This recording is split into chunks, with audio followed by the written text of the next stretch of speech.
दिसंबर 2012 में निर्भया केस ने देश और दुनिया को झकझोर कर रख दिया था। आंदोलन हुए, विरोध प्रदर्शन हुए। गैंगरेप की वारदात में शामिल नाबालिग को कठोर सजा दिलाने के लिए लंबी बहस भी चली। जस्टिस जेएस वर्मा कमेटी की सिफारिशों के आधार पर जुवेनाइल जस्टिस एक्ट में संशोधन की पहल भी हुई ताकि जघन्य अपराधों में शामिल नाबालिगों को कानूनी छूट का फायदा उठाने से रोका जा सके। 3 साल बीत गए। इन 3 सालों में निर्भया का सबसे हैवान गुनहगार सजा काटकर जेल से बाहर भी आ गया क्योंकि वो नाबालिग था। लेकिन इन 3 सालों में हमारी संसद नए कानून पर मुहर नहीं लगा सकी। पिछले 7 महीनों से ये विधेयक राज्यसभा की मंजूरी का इंतजार कर रहा है, लेकिन हमारे सांसदों को इस पर बात करने की फुर्सत ही नहीं मिल पाई।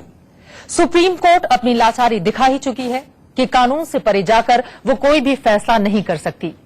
अब सवाल उठता है कि निर्भया को इंसाफ कौन और कैसे दिलाएगा।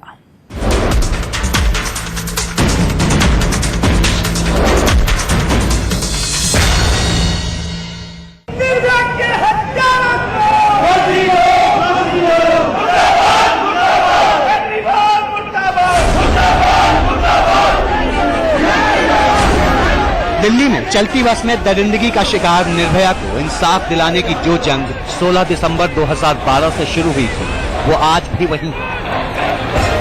हाथ में तख्तियां, मोमबत्तियां लिए लोग सड़कों पर आज भी नारे लगा रहे हैं कि निर्भया को इंसाफ दो।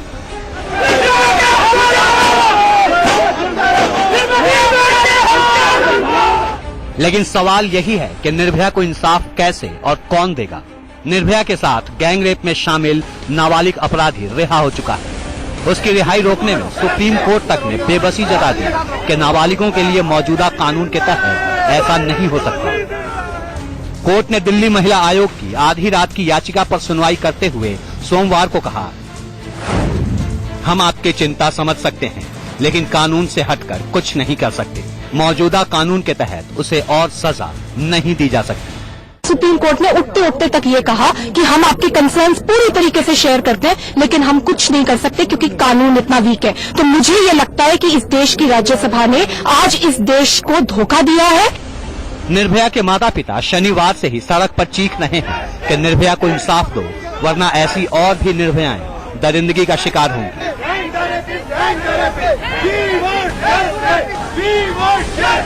इस फैसले ने समाज में कम से कम उस उम्र के बच्चों को संदेश दे दिया कि नहीं, आप कुछ भी कर सकते हो, आपके हाथ में राइट है। किसी बच्ची के साथ चाहे 2 साल की हो चाहे 5 साल की हो, आप रेप कर सकते हो, हम आपका कुछ नहीं बिगाड़ सकते। निर्भया के नाबालिग दोषी की रिहाई के बाद अब सबको जुवेनाइल जस्टिस एक्ट में बदलाव का ख्याल भी आ रहा है। 16 से 18 साल की उम्र में संगीन जुर्म करने वालों पर बालिगों की तरह मुकदमा चलाया जाए, ऐसा कानून लोकसभा में मई 2015 में ही पास हो गया था, लेकिन राज्यसभा में अब तक ये कानून अटका पड़ा है। अब जनता के, अब देश की महिलाओं की, बच्चों की सुरक्षा के लिए आप बिल को पास करिए, यही आपसे रिक्वेस्ट है हमारी। लगभग 5 बार जो है वो जुवेनाइल जस्टिस का बिल जो है वो लिस्ट किया, और लिस्ट करने के बाद जो है वो नहीं हो पाया, सदन नहीं चल पाया। जुवेनाइल जस्टिस बिल अगर पास भी हो गया तो निर्भया गैंगरेप के नाबालिग दोषी का कुछ नहीं बिगड़ेगा। फिर भी लोग चाहते हैं कि ये कानून जल्द से जल्द बने ताकि दूसरों को सबक और सजा मिल सके। जहां तक निर्भया का मामला है तो ये सवाल संसद, सरकार और कानून के सामने जस का तस है कि इस गैंगरेप के बाकी आरोपियों की सजा पर अंतिम फैसला कब आएगा।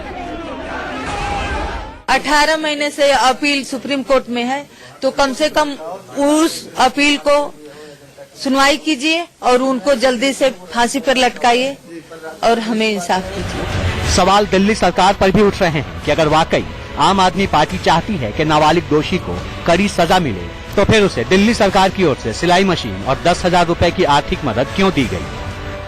ये मेनका गांधी जी के हस्ताक्षर है, ये मेनका गांधी जी, इसमें लिखा हुआ है, इसमें साफ लिखा हुआ है कि उसे कोई भी व्यक्ति अगर जुवेनाइल जस्टिस में हो, जब वो बाहर निकले तो वो उसे ये चीजें दी जाएं।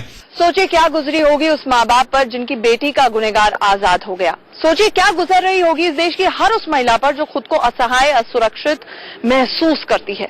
सोचिए क्या गुजरी होगी उस अदालत पर, जिसे पता है कि वो शख्स गुनहगार है और आजाद करने के अलावा कोई चारा नहीं, क्योंकि कानून का पालन करवाना अदालत का काम है, कानून बनाने का नहीं।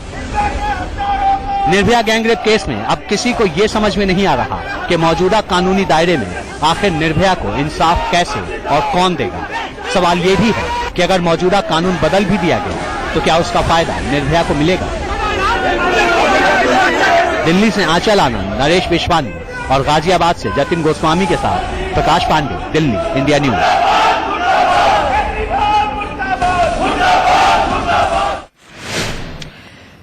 ऐसा लगता है कि समय का पहिया 3 साल पहले जाकर उसी जगह पर थम गया है, क्योंकि उस वक्त भी पूरे देश से इंसाफ की आवाज उठी थी और आज भी बेबस होकर हम इंसाफ की ही बात कर रहे हैं कि निर्भया को अधूरा इंसाफ क्यों मिला। इसी मुद्दे पर हम बड़ी बहस करेंगे। तमाम खास मेहमान इस वक्त हमारे साथ जुड़ चुके हैं, उनका परिचय आपसे करवा देती हूं। बीजेपी की सीनियर लीडर आरती मेहरा जी हमारे साथ मौजूद हैं। कांग्रेस पार्टी की स्पोक्स पर्सन प्रियंका चतुर्वेदी हमारे साथ जुड़ चुकी हैं। शमीना शफीक जो कि पूर्व मेंबर हैं एनसीडब्ल्यू की, वो हमारे साथ मौजूद हैं और वरिष्ठ वकील रेखा अग्रवाल जी हमारे साथ स्टूडियो में जुड़ चुकी हैं। पहला सवाल आरती मेहरा जी आपसे ही, चूंकि हिंदुस्तान में बीजेपी की सरकार है और इसी वजह से ये सवाल बहुत महत्वपूर्ण हो जाता है, निर्भया को इंसाफ अब कैसे मिलेगा?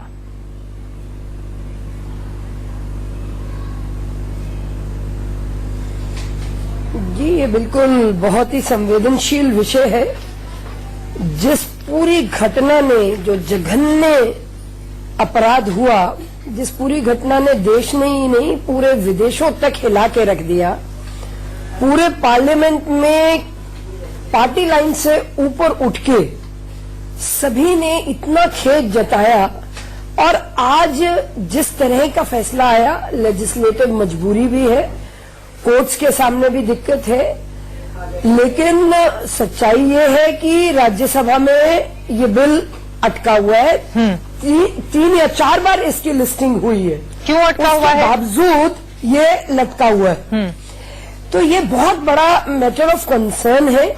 जहां तक देखिए मेरी पार्टी का हमारा स्टैंड बिल्कुल क्लियर है। सुषमा स्वराज जी उस टाइम संवेदनाओं में उन्होंने जो कहा था वो मैं आज तक नहीं भूली हूं। पार्लियामेंट में जब वो बोली थी और उन्होंने ये कहा कि इसको हैंग कर देना चाहिए। जया बच्चन का वो रोना, वो हेल्पलेसनेस और अपने आप में सभी हम महिलाओं पूरा देश तब भी रो रहा था आरती मेहरा जी, और पूरा देश आज भी रो रहा है। सवाल ये खड़ा हो रहा है, आपकी सरकार है, चलिए कम से कम 18 महीने तो हो चुके हैं बीजेपी को सत्ता में आए, आप लोग कम से कम कोशिश तो इतनी तेजी से आगे करते, राज्यसभा में स्थिति ये पैदा नहीं हो पाती। इसके लिए किसको जिम्मेदार ठहराती हैं आप, अगर मेरी आवाज आप तक पहुंच पा रही हो तो? चलिए आरती जी के पास में चलूंगी। प्रियंका चतुर्वेदी, अब जब राज्यसभा में कल इस बिल को पेश किया जाएगा, फिर से दोबारा से वही सारी चीजें होंगी। कांग्रेस पार्टी ने अपना स्टैंड क्लियर किया कि क्या अब इस मुद्दे पर वो सरकार के साथ जाएगी और बिल को पास कराने में पूरी मदद करेगी? देखिए, हमने बिल्कुल अपना कमिटमेंट दिया हुआ है। जब हमारी सरकार भी थी, जब हमने जस्टिस वर्मा कमेटी बनाई थी और हमने अमेंडमेंट्स शुरू किए थे, तभी भी हमारा स्टांस बहुत क्लियर था। अभी भी हमारा स्टांस बहुत क्लियर है। पर यह समझना जरूरी है, राज्यसभा में भी 27 पॉलिटिकल पार्टीज हैं, उसके भी नुमाइंदों ने थोड़ी थोड़ी इसमें चैलेंजेस बताए, प्रॉब्लम्स बताए। आज कांग्रेस पार्टी ने कहा है कि हम सबको साथ में लेकर, हम सबको कन्विंस कर हम चाहेंगे कि जल्द से जल्द ये बिल पास हो और इसको हम पास करेंगे। ये बात भी समझना जरूरी है कि 3 साल पहले जो घटना हुई, ये जो अमेंडमेंट्स होंगे वो 3 साल पहले की घटना पे लागू नहीं हो सकते। पर हाँ, हम अब ये कोशिश कर सकते हैं 3 सालों में आने वाले में अगर इसी तरह की दरिंदगी दूसरे आने वाले समय में प्रियंका, और रोहतक वाले मामले को ले ले जिसमें आज इंसाफ हुआ है, 7 लोगों को फांसी की सजा सुनाई है कोर्ट ने। अगर कांग्रेस पार्टी उस समय कोशिश करती और उसी समय लोकसभा और राज्यसभा से इसको पास कराया जाता तो कम से कम चलिए हम एक निर्भया के मामले को छोड़ देते हैं, लेकिन दूसरी निर्भया के मामले में इंसाफ अधूरा न रह जाए। क्या कांग्रेस ने बड़ी गलती की यहां पर? नहीं, बिल्कुल कोई गलती नहीं हुई है। ये समझना जरूरी है कि कोई भी कानून बनाए वो सशक्त कानून हो, ना कि एक नीजर्क रिएक्शन हो। लोकसभा में भी हमने इस पे डिबेट देखी थी, जिसके बाद स्टैंडिंग कमेटी के पास ये गए थे। स्टैंडिंग कमेटी ने भी अपनी राय दी थी इस बिल को लेकर, पर जैसे हम कह रहे हैं, सबको समझते हुए, सारी जिम्मेदारियां समझते हुए हमने कहा है कि इस बिल को पास कराने का हमारी भी जिम्मेदारी है, और जो भी पॉलिटिकल पार्टीज हैं ऑपोजिशन में, जिन जिनको प्रॉब्लम्स हैं इस बिल को लेकर, उसमें सहमति लाना जरूरी है, उनकी भी राय जानना जरूरी है, और सहमति समझकर उसको पास करना जरूरी है। बिल्कुल, इतने गंभीर मुद्दे पर तो राजनीति करनी भी नहीं चाहिए। जस्टिस वर्मा जहां पर बहु बेटियों और महिलाओं से जुड़ा हुआ मामला हो, किसी भी पार्टी को राजनीति नहीं करनी चाहिए। लेकिन ये देश का दुर्भाग्य है कि पॉलिटिकल पार्टियां इस पर भी अपना हाथ सेकने से बाज नहीं आती हैं। शमीना शफीक जी, मैं आपके पास आना चाहूंगी। सवाल वही खड़ा हो रहा है और हिंदुस्तान की हर एक लड़की आज यही सवाल पूछ रही है, फिर निर्भया का इंसाफ क्या अधूरा रह जाएगा? निर्भया का इंसाफ तो अधूरा रह जाएगा कि तो सवाल ही नहीं उठता, क्योंकि जो कल्प्रिट था, जिसने सबसे ज्यादा घृणात्मक काम किया था, जिसने सबसे ज्यादा कठोर व्यवहार किया था उस बच्ची के साथ, वो आज सड़कों पर फ्री घूम रहा है, तो इंसाफ तो मिला नहीं। और बाकी जो अभी निर्भया की मां के वक्तव्य हमने सुना, जो फिर गुहार लगा रही है कि जो सुप्रीम कोर्ट में याचिका पड़ी हुई है, कम से कम फांसी की सजा उन लोगों को दी जाए, सख्त से सख्त सजा दी जाए, तो इंसाफ तो नहीं मिल सकता उस बच्ची को, मगर सच्ची श्रद्धांजलि मिल जाती अगर जेजे एक्ट में बदलाव हो जाता। मैं माफी चाहूंगी अगर किसी पार्टी को बुरा लगे, मगर मैं एक बहुत साफ बात कहना चाहती हूँ। 2015 अभी आप ही की जो प्रोमो आया उसमें बताया गया कि 2015 में लोकसभा में पारित हुआ मई में। सवाल ये उठता है कि जो पॉलिटिकल पार्टीज महिला सुरक्षा की गुहार लगाकर बड़े बड़े वादे कर सत्ता में आई हैं, चाहे वो केंद्र में हो चाहे वो दिल्ली सरकार में बैठी हो, वो 2014 से शांत क्यों बैठी थी? और उसके बाद एक रूटीन लिस्टिंग में आप 4 बार प्रेजेंट कर रहे हो या 5 बार प्रेजेंट कर रहे हो बिल को।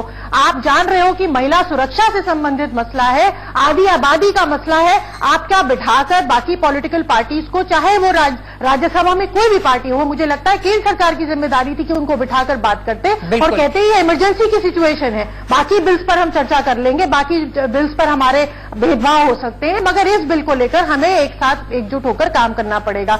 मगर हर इंसान, हर व्यक्ति ये सोचकर बैठा रहा कि अच्छा ठीक है, दिसंबर होगा तो देखा जाएगा। दिसंबर आ गया, वो लड़का बाहर सड़कों पर है, हम उसकी शक्ल नहीं जानते, हम नहीं जानते कि वो अब किस बहू बेटी के ऊपर गलत निगाह डालेगा। दूसरी बात है कि जिस जुवेनाइल होम की हम बात कर रहे हैं, वहां पर उसकी देखरेख किस तरह से हुई है, इस बात की भी कोई गारंटी नहीं है। और सिर्फ उस लड़के की बात नहीं है, और जितने भी ऐसे लड़के रिफॉर्म होम्स में हैं जो gruesome of the gruesome crimes में हैं अंदर, उनका व्यवहार में क्या तब्दीली हो रही है, इसका कोई पैरामीटर, कोई मापदंड नहीं है। बहुत हमारे सवाल ऐसे कोई शमीना जी आपने उठाए हैं, मैं लौटती हूँ आपके पास। निकल कर जाते हैं वो क्या करते हैं। और इस बीच हमारे साथ राकेश सहगल जी भी जुड़ चुके हैं, जो कि डायरेक्टर हैं बचपन बचाव आंदोलन के। लेकिन उसके पहले रेखा अग्रवाल जी, मैं आपके पास आना चाहूंगी, क्योंकि आप सीनियर एडवोकेट हैं और कानून की भाषा में शायद आप हमें अच्छे तरीके से समझा पाएंगी।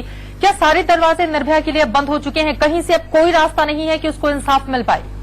देखिए, अगर सिर्फ कानूनी दृष्टि से कहें, वैसे तो बाकी स्पीकर्स जो हैं इस प्रोग्राम में वो सब कुछ कह चुके हैं, परंतु अगर आप एक लास्ट विकल्प की अगर बात करते हैं तो सुप्रीम कोर्ट में याचिका अगर किसी की रद्द भी हो जाती है तो उसके बाद एक तरीका रह जाता है उसको, जिसको हम कहते हैं रिव्यू पिटीशन फाइल करने का।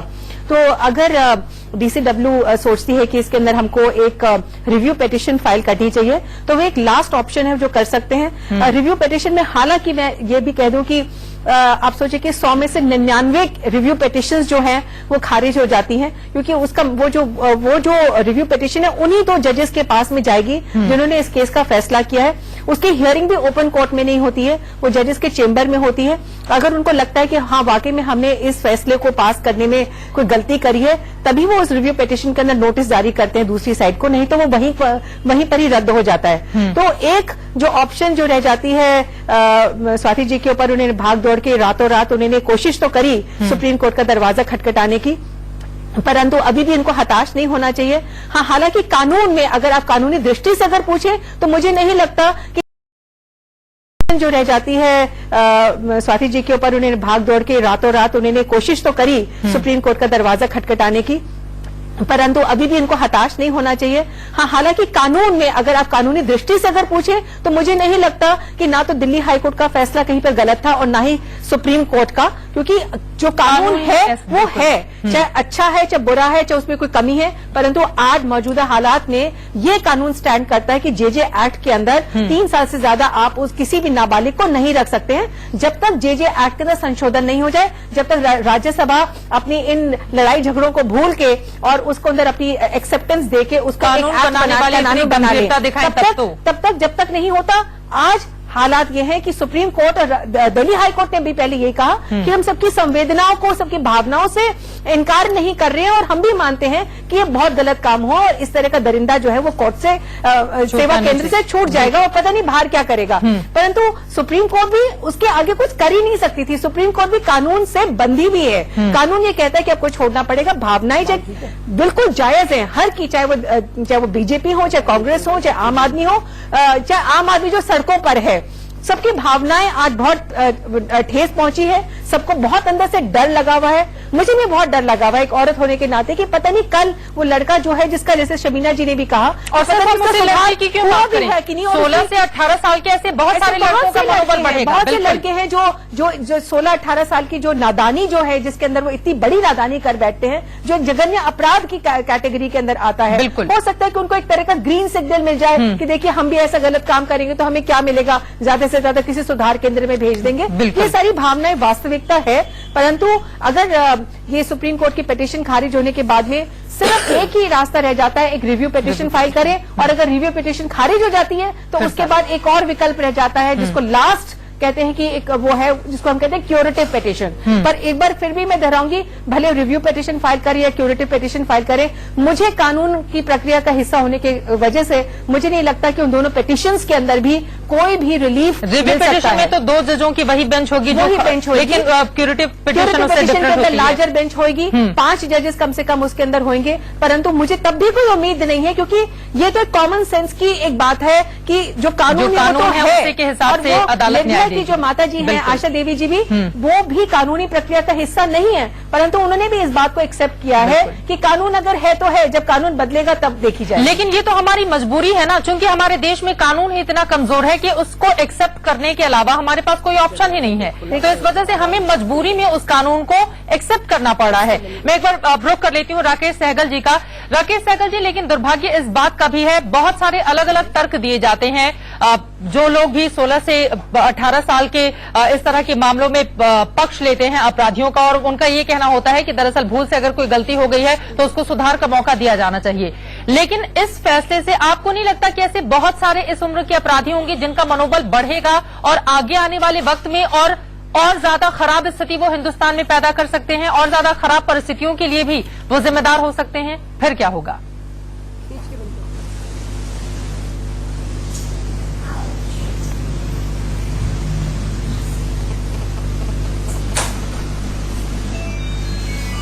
राकेश जी, सुन पा रहे हैं आप मुझे? चलिए, शायद राकेश जी तक आवाज नहीं पहुंच पा रही है। आरती मेहरा जी, लेकिन एक बार फिर से मैं आना चाहूंगी आपके पास, क्योंकि 7 बार लिस्टेड हुआ राज्यसभा में और सरकार भी अपनी मजबूरी गिना रही थी। लेकिन हम दिसंबर का ही इंतजार क्यों करते हैं? जिस बात का जिक्र यहां पर शमीना शफीक कर रही थी कि हम इसको अर्जेंसी में लाकर इसको पास कराने की कोशिश क्यों नहीं करते हैं? हमें इस बात का इंतजार रहता है कि फिर 4 लोगों को सड़कों पर उतरने दीजिए, फिर हंगामा करने दीजिए, और उस समय सरकार अपना एक जागरूक चेहरा लेकर देश के सामने आएगी। ये इंतजार किस बात का? माफ करिए, मैं आरती जी इंटरप्ट कर रही हूँ। अगर इच्छा शक्ति होती तो जैसे लैंड एक्विजिशन का ऑर्डिनेंस पास किया गया, तो हो सकता है कि इसका ऑर्डिनेंस भी पास करा जा सकता था। आरती जी,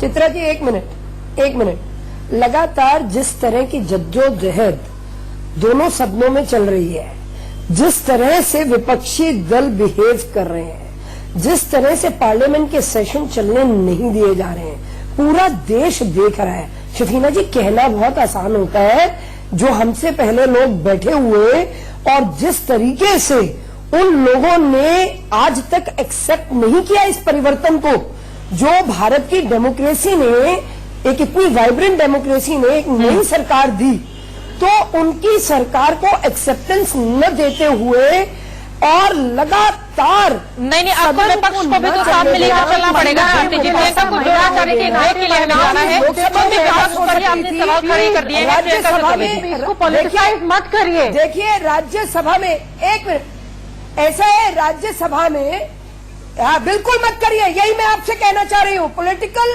इसे डीसीडब्ल्यू की चेयरमैन कर रही है, स्वाति ने इवॉल्व कर रही है इसको पॉलिटिकल, इसे राजनीतिक रंग न देने की कोशिश न करें।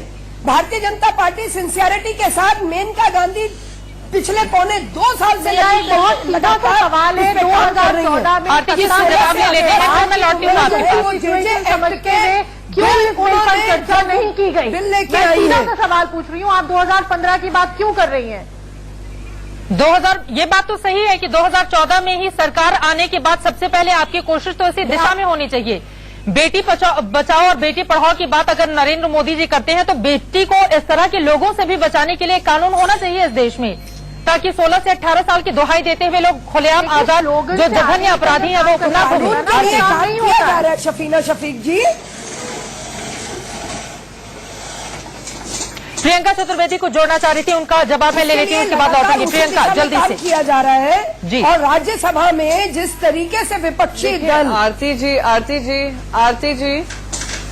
आरती जी से मेरी एक रिक्वेस्ट रहेगी, गुजारिश रहेगी, अगर कोई फीडबैक आपकी पार्टी को दे रहा है, आपकी सरकार को दे रहा है, उसको एक नेगेटिव नजरिए से ना देखिए, बल्कि एक पॉजिटिव आउटकम देखिए, पॉजिटिव फीडबैक देखिए, जैसे एक पॉजिटिव आउटकम हो जुवेनाइल जस्टिस एक्ट में और अमेंडमेंट्स में। दूसरी चीज मैं आरती जी को याद दिलाना चाहूंगी, 2012 के समय पे किस तरीके से इसका राजनीतिकरण हुआ, इस घिनौने रेप का, और उसके बाद किस तरीके की दुहाई लगाई गई भारतीय जनता पार्टी की, किस तरीके का एक पूरा इलेक्शन कैंपेन रचा गया 2014 में, उससे भी देश अवगत है। तो जब सरकार बनती है, हाँ ऐतिहासिक आपकी जीत हुई है, तो ऐतिहासिक आपकी जिम्मेदारी भी बनती है कि पूरी सरकार के साथ विपक्ष को साथ लेकर चले, और आपको जो प्रायोरिटी पे बिल्स है, जीएसटी से ज्यादा, लैंड ऑर्डिनेंस से ज्यादा प्रायोरिटी आपकी महिलाओं को लेकर थी, क्योंकि आपका इलेक्शन महत्वपूर्ण सवाल यहाँ पर प्रियंका ने खड़े किए हैं। आरती जी इसका जवाब मैं आपसे लूंगी, लेकिन बड़ा सवाल यही है, इतने गंभीर मुद्दे पर जहां पर बेटियों की बात होती हो वहां पर राजनीतिकरण बंद होना चाहिए और हर एक पॉलिटिकल पार्टी को इस बात को सोचना और समझना होगा। यहीं से चर्चा में आगे बढ़ेंगे, एक छोटे से ब्रेक के लिए हम रुके बढ़ती रहेंगी, क्योंकि अधूरा इंसाफ मिला है उस बेटी को और यही बड़ा सवाल है कि क्या इंसाफ इस तरह का अगर होगा तो हम नजीर कैसी पेश करेंगे अपने इस समाज में। और महत्वपूर्ण सवाल के साथ मैं रेखा जी आपके पास आना चाहूंगी, उसके बाद बाकी मेहमानों के पास जाऊंगी। सरकार के पास ऑप्शन क्या बचता है, क्योंकि अभी सुप्रीम कोर्ट में जो 4 दोषी हैं उनका मामला पेंडिंग पड़ा हुआ है और अब निर्भया के मां बाप कम से कम इतना चाहते हैं कि चलो एक को तो छोड़ दिया आज में। और महत्वपूर्ण सवाल के साथ मैं रेखा जी आपके पास आना चाहूंगी, उसके बाद बाकी मेहमानों के पास जाऊंगी। सरकार के पास ऑप्शन क्या बचता है, क्योंकि अभी सुप्रीम कोर्ट में जो 4 दोषी हैं उनका मामला पेंडिंग पड़ा हुआ है और अब निर्भया के मां बाप कम से कम इतना चाहते हैं कि चलो एक को तो छोड़ दिया, लेकिन बाकी 4 को जिस तरह से दोषी करार दिया गया है कम से कम उनको तो सजा दे दी जाए जो सजा उनके लिए मुकर्रर की गई है। चित्रा जी, मैं आपकी बात बिल्कुल समझ गई और सारा देश भी ये सोच रहा होगा कि चलिए चाहे कितना भी सबको अफसोस है कि वो नाबालिग लड़का छूट गया, परंतु वो जो 4 लोग जो हैं जो आज जेल में हैं उनको तो जो सजा जो फाइनली जो लोअर कोर्ट ने साकेत कोर्ट ने जो उनको सजा दी थी फास्ट ट्रैक कोर्ट में, उनको वो तो मिले, तो कम से कम दुनिया को ये तो नजीर हो कि जो ऐसे गलत काम करता है उसका क्या अंजाम होता है।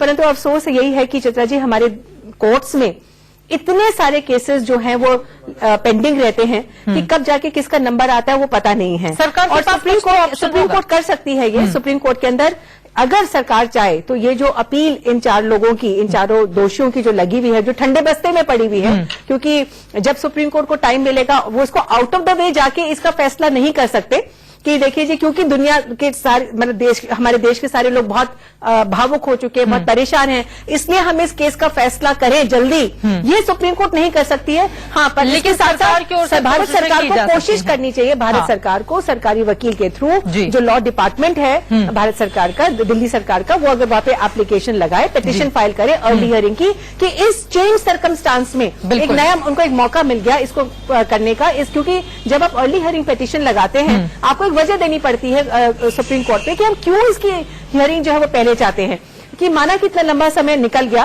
परंतु आज जो हालात बदल गए हैं इस नाबालिग के छूटने से, एक यही बहुत अच्छी वजह बन सकती है कि सुप्रीम कोर्ट के अंदर याचिका लगाई जाए कि देखिए इस केस का फैसला करिए, जिससे लोगों की जो भावनाएं हैं, बिल्कुल एक बहुत पुरानी कहावत है हमारी लॉ के क्षेत्र के अंदर चित्रा, कि justice should not only be done, it should appear to be done, यानी कि ऐसा न्याय होना चाहिए जो हर के दिल को एक्सेप्ट होगा, उसको करे कि हाँ वाकई के अंदर न्याय हुआ है। आज अफसोस की बात है कि जो भी न्याय हुआ भले वो कानून के दायरे में हुआ, परंतु हर भारतीय नागरिक या भारतीय नागरिक या हमारे पूरे विश्व के जो भी लोग इसको हमारे देश के इस केस को फॉलो कर रहे होंगे, सबके मन में कहीं पर एक टीस रह गई है कि इसका फैसला अभी जो होना चाहिए था वो नहीं हुआ, वो न्याय जो होना चाहिए था वो नहीं हुआ। आरती मेहरा जी, लेकिन अगर सरकार के पास ये ऑप्शन है अर्ली हियरिंग करने की, तो वो कोशिशें भी सरकार की ओर से तो नहीं की जा रही हैं, और इसी वजह से गंभीरता सवालों के घेरे में रहती है कि कम से कम जो हमारे हाथ में है हम उतनी कोशिशें तो कर ले। कानून तो बहुत बात की बात है।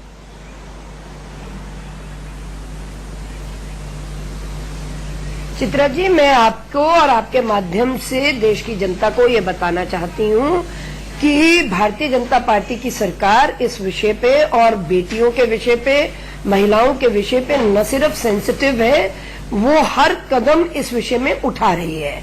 मेनका गांधी जी ने इस पे पूरी डिबेट की और अमेंडेड बिल वो लेके आई जुवेनाइल जेजे एक्ट का। हाँ। तो ऐसे में अगर वो अटका हुआ है बिल, वो शुरू से इस पे कर रही है, उनकी एक जबरदस्त चर्चा हुई, उन्होंने इस पे पूरी प्रिपरेशन की जी, आपकी बात बिल्कुल सही है, लेकिन कुमार विश्वास आपके नेता ने एक सवाल भी खड़े किए हैं। दिल्ली सरकार से बार बार पूछा जा रहा है कि सिलाई मशीन और 10,000 रुपए क्यों दिए जा रहे हैं, जबकि ये तो महिला बाल विकास मंत्रालय की ओर से जो गाइडलाइन जारी की गई है उसके तहत दिल्ली सरकार को ऐसा करना ही है। तो ये तो मेनका गांधी जी के ही मंत्रालय ने बनाया है। वो रूटीन गाइडलाइन है। नहीं, वो रूटीन गाइडलाइन है, वो जुवेनाइल के रिफॉर्म्स के लिए कि इमीडिएटली उन्हें किसी काम में एंगेज करने के लिए। और देखिए, मेनका गांधी जी का ही ये भी कि हर क्वार्टरली, हर 15 दिन में जाके पुलिस उन पे नजर रखे, एनजीओज का उनके ऊपर एक सिस्टमेटाइज तरीके से उनके ऊपर एक नजर हो कि वो लोग क्या कर रहे हैं, किस तरह से अपनी जीविका जुवेनाइल के भी बहुत अलग अलग मामले सामने आते हैं, लेकिन इस तरह के जघन्य अपराध में जब ये होता है तो सवाल खड़े होते हैं। समझ गए आरती जी। एक बार राकेश सहगल जी का मैं रुख करना चाहूंगी। राकेश सहगल जी, सबके मन में इस बात की टीस है। आरती जी जल्दी से। चित्रा जी, एक बात और कहना चाहूंगी जी। मैं ये कहना चाहूंगी चित्रा जी, एक और केस था जिसमें जुवेनाइल ने एक ही घर के 4 लोगों की हत्या कर दी थी और उसकी उम्र 16 साल थी, और कोर्ट ने ये रामोधन की एक घटना थी, उसने फिर कोर्ट ने उन्हें लाइफ इम्प्रिजनमेंट में सेकेंड हियरिंग के बाद कर दिया। पहले उन्हें वो दे दी गई थी उनको हैंग करने की, और उसके बाद उसमें लाइफ इम्प्रिजनमेंट में चेंज कर दिया गया। तो ऐसा है कि कोर्ट्स के ऊपर जब तक हम इसे लेजिस्लेटिव तरीके से चेंज नहीं करते, जब तक ये बिल सशक्त होके नहीं आ जाता, बिल सशक्त तो कब होगा? वो रहेगी। यही तो सवाल है कि बिल सशक्त करने की जिम्मेदारी तो आप माननीयों की ही है, लेकिन इस पूरे मामले में समय मिले तब तो सांसद बहस करें। चलिए मैं लौटती हूँ, लेकिन एक बार राकेश सहगल जी बचपन बचाओ आंदोलन से हमारे साथ जुड़े हुए हैं। राकेश सहगल जी, सबके मन में एक टीस है इस बात को लेकर कि कहीं ना कहीं इंसाफ अधूरा रह गया और पूरा न्याय जो मिलना चाहिए था वो न्याय हम सबको नहीं मिला। लेकिन इसके साथ ही पैरेलली ये भी सवाल खड़े हो रहे हैं कि जिस तरह का माहौल अचानक से बन जाता है कि नहीं ये कल्प्रिट है, तो उसके बाद इसको टांग दो और ये वो दुनिया भर की बातें भी होती हैं, तो क्या वो बदले की भावना को प्रेरित नहीं करता है कि अच्छा इसने किया तो टिट फॉर टैट जैसा कि उसके साथ वैसा ही व्यवहार करो? क्या इस वजह से आप लोग बचाव करते चले आए हैं 16 साल से 18 साल के लड़कों का?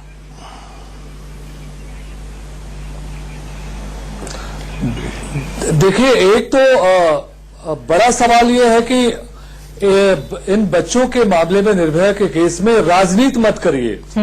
ये जो बार बार राजनीति हो रही, किसने ये कहा, उसने ये कहा, इसने ये दिया, उसने वो दिया, हम ये डिमांड करते हैं, इसमें राजनीति बंद होनी चाहिए। हमको बहुत गहरी संवेदना के साथ ये सोचना चाहिए कि आगे हमको क्या करना है, सरकार को क्या करना है, विपक्ष को क्या करना है। ठीक है। और हम लोग लगातार ये मांग करते रहे हैं कि जो जुवेनाइल जस्टिस बिल है वो कल राज्यसभा में पास करे, पक्ष और विपक्ष मिलकर पास करे, आने वाले समय के लिए एक ऐसा कठोर कानून बने जिसमें हर इस तरह के विक्टिम्स को हर तरह के शोषण से बचाव किया जा सके। तो हम सरकार से हाथ जोड़ के विनती करते हैं कि कल राज्यसभा में ये बिल को पास कर दे, तो आने वाले समय में जो इस तरह के जुवेनाइल होंगे वो उनके साथ वो व्यवहार नहीं हो सकेगा जो इसके साथ हुआ है। बिल्कुल।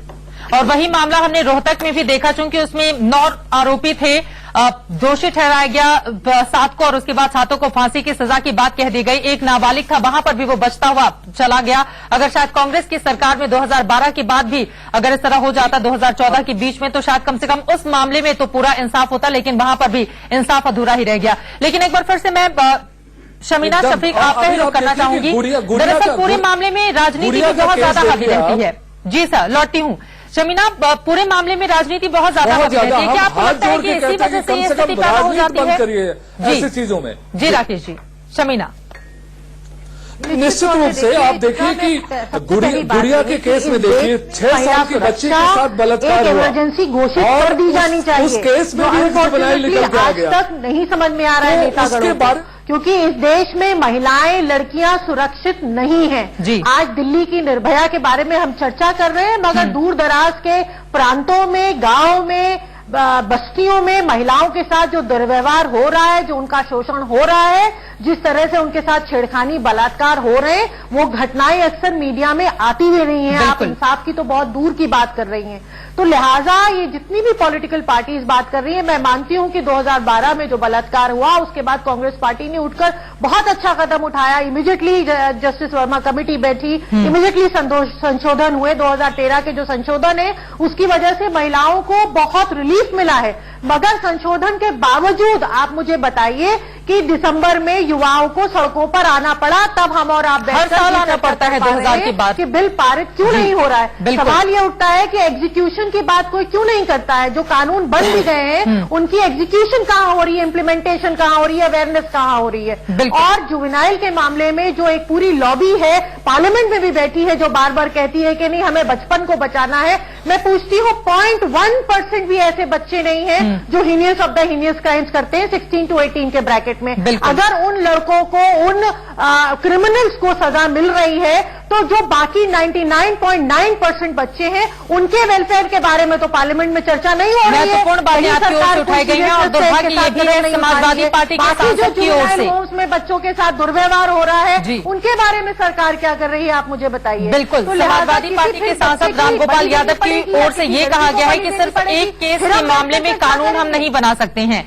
ये भी अपने आप में बहुत सोचने का विषय हो जाता है कि इस तरह के बयान हमारे जो राजनेता हैं, जो पार्लियामेंट में बैठते हैं, वो क्यों देते हैं। प्रियंका, लेकिन मैं आपके पास आना चाहूंगी। दरअसल सरकार सवालों के घेरे में इस लिहाज से भी है क्योंकि 3000 करोड़ का जो निर्भया फंड था, उसमें से भी पैसे उस तरीके से खर्च नहीं किए गए, क्योंकि वो तो महिलाओं की सुरक्षा को लेकर भी था। तो क्या आपको लगता है कि कम से कम जो आपके हाथ में तत्काल है, अगर वो कदम आगे बढ़ाए गए तो स्थिति इतनी ज्यादा विकट नहीं हो सकती है?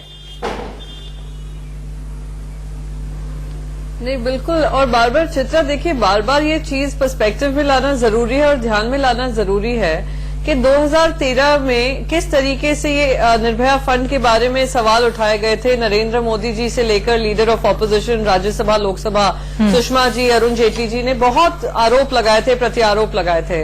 अब आप सरकार में हैं, आपने भी निर्भया फंड की बात की, पर आपने उसकी तरफ कोई कार्रवाई नहीं की। आपने जीएसटी, लैंड ऑर्डिनेंस, इन सबकी भी बात की। बिल्कुल ठीक है, इकोनॉमी का भी ध्यान देना जरूरी है, पर वो 50% वर्ग का क्या जो कब से न्याय मांग रही हैं, कब से आपसे कह रही हैं, आपको वोट दिया है इसी बेसिस पे क्योंकि आपने उसको इलेक्शन मुद्दा बनाया, तो क्यों उनको प्रायोरिटी नहीं बना सकते हैं?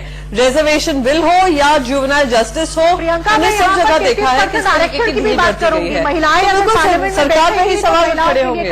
जी, महत्वपूर्ण सवाल आप दोनों लोगों की ओर से उठाए जा रहे हैं। चलिए इसी के साथ एक और छोटे से ब्रेक के लिए हम रुकेंगे, लेकिन हिंदुस्तान में कम से कम मजबूत कानून का राज होना चाहिए ताकि आगे आने वाले वक्त में हम कानून की दुहाई देते हुए खुद पर आंसू नहीं बहाएं। यहीं से चर्चा में आगे बढ़ेंगे और समाज को बदले कैसे, सोच में बदलाव कहां से लाएं, यहां से आगे बढ़ेंगे हम चर्चा में ब्रेक के बाद। इसी विषय के साथ मैं आगे बढ़ना चाहूंगी और इससे भी महत्वपूर्ण हो जाता है जो 3000 करोड़ का फंड है। और सीधा सवाल आपसे ही आरती जी, वो फंड कहां पे खर्च किया जाएगा? कोई प्लान है सरकार के पास? महिलाओं, बेटियों की सुरक्षा के लिए सरकार क्या कर रही है, ये हिंदुस्तान को पता चलना चाहिए।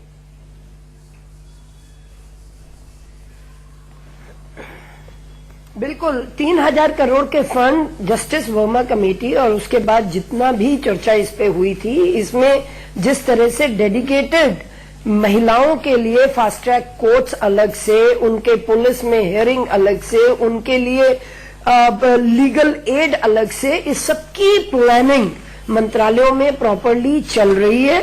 और मैं ये विश्वास दिलाना चाहती हूँ कि हमारी सरकार इस मुद्दे पे बहुत संवेदनशील है और इस विषय में काम कर रही है। और इसी की कड़ी में सुब्रमण्यम जी ने भी, डॉक्टर सुब्रमण्यम स्वामी ने भी आज PIL डाली, जिसे कि एक गुड PIL कहा गया सुप्रीम कोर्ट के द्वारा, और उसे डीपली एनालाइज करने की बात की गई। मेरा ये कहना है कि ये जो इतने संवेदनशील मुद्दे हैं, इन पे विपक्ष का भी पूरा सपोर्ट मिलना चाहिए। क्योंकि आपने विपक्ष की बात कर दी और वक्त हमारे पास बहुत कम है। प्रियंका, विपक्ष क्या पूरा सपोर्ट करेगा? आरती जी समझ गई। प्रियंका जल्दी से।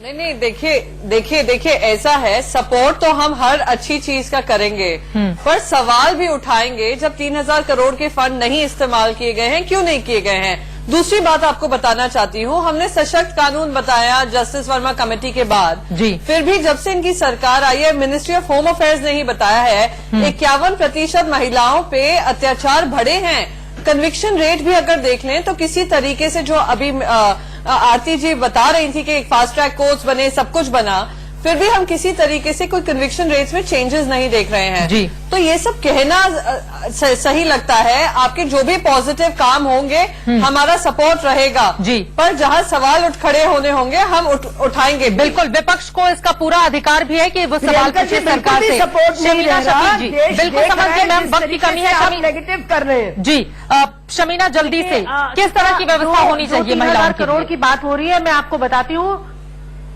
बताती हूँ राष्ट्रीय महिला आयोग में रहते हुए राष्ट्रीय महिला आयोग ने एक पूरा प्लान बना कर दिया था। FSL लैब्स नहीं है इस देश में, जो अच्छे जिसको कहना चाहिए गवाही, अच्छे सबूतों के अभाव में जो बलात्कारी हैं वो छूट जाते हैं। FSL लैब्स नहीं है, महीनों सालों के हिसाब से रिपोर्ट्स नहीं आती हैं। इस वजह से इस देश को सबसे पहले FSL लैब्स की जरूरत है, हर प्रदेश में जरूरत है, और अच्छे वेल इक्विप्ड FSL लैब्स की जरूरत है। एक लाइन मेरे बात होनी चाहिए। दूसरी बात है, मेनका गांधी जी जैसे ही मंत्री बनी थी, उन्होंने कहा था कि हर डिस्ट्रिक्ट में रेप क्राइसिस सेंटर बनाया जाएगा। उसके बाद प्रधानमंत्री जी ने उस पूरे प्लान को डंप कर दिया और कहा गया कि बजाय, यानी आप सरकार पर सवाल खड़े कर रही हैं। उम्मीद यही कि सरकार अपनी गंभीरता दिखाएगी। आप तमाम मेहमानों का बहुत शुक्रिया हमारे साथ इस चर्चा में शामिल होने के लिए। न्यायतंत्र ही सर्वश्रेष्ठ है, लेकिन अधूरा इंसाफ मन में टीस पैदा करता है। टीस इस तरह के गंभीर विषयों पर राजनीतिकरण की, टीस कमजोर कानून की, और टीस इस बात की भी कि हम पूरा न्याय क्यों नहीं दे पाते। बड़ी बहस में आज के लिए फिलहाल इतना ही।